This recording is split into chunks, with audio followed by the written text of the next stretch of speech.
భారత సమాజంలో extra marital affairs కానీ అడల్టరీ కానీ బాగా పెరిగిపోయిన సందర్భం వచ్చేసింది.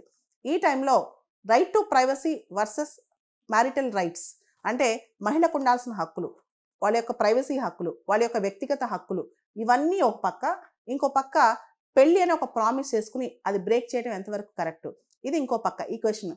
అయితే కోర్ట్ అంది, నీ భార్య నీతో లేదు లేదా ఉందా లేదా అనే డౌట్ వచ్చినప్పుడు అది ఆవిడకి నీకు సంబంధం, కోర్టుకి ఏం సంబంధం, అది మారల్ ఇష్యూ, లీగల్ ఇష్యూ కాదు. ఒక సీసీటీవీ ఫుటేజ్ తెచ్చించడం, ఒక సీసీటీవీ ఫుటేజ్ తీసుకొచ్చి ఇవ్వడం కానీ లేదా దానికి సంబంధించిన ఎవిడెన్స్ ప్రూవ్ చేయడం కానీ కోర్టుల పని కాదు.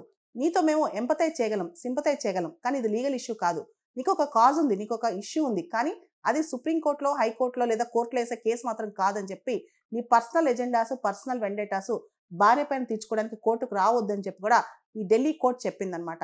ఇదే కేసు సిమిలర్ ఇలాంటి కేసే చాలా సంవత్సరాల క్రితం Nanavati versus union of India అనే పెద్ద కేసు అనమాట. ఒక 40 సంవత్సరాల క్రితం కేసు ఇది. దీనిలో నానావతి అనే నేవల్ ఆఫీసర్ సేమ్ ఇదే సిచ్యువేషన్లో తన ఫ్రెండ్ని కాల్చి చంపాడు.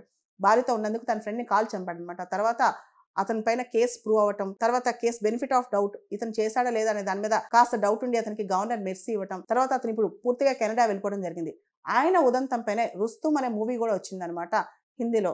సో అదే కథనాలు ఈ మధ్య భారతదేశంలో మన సమాజంలో చాలా వస్తున్నాయి అనమాట.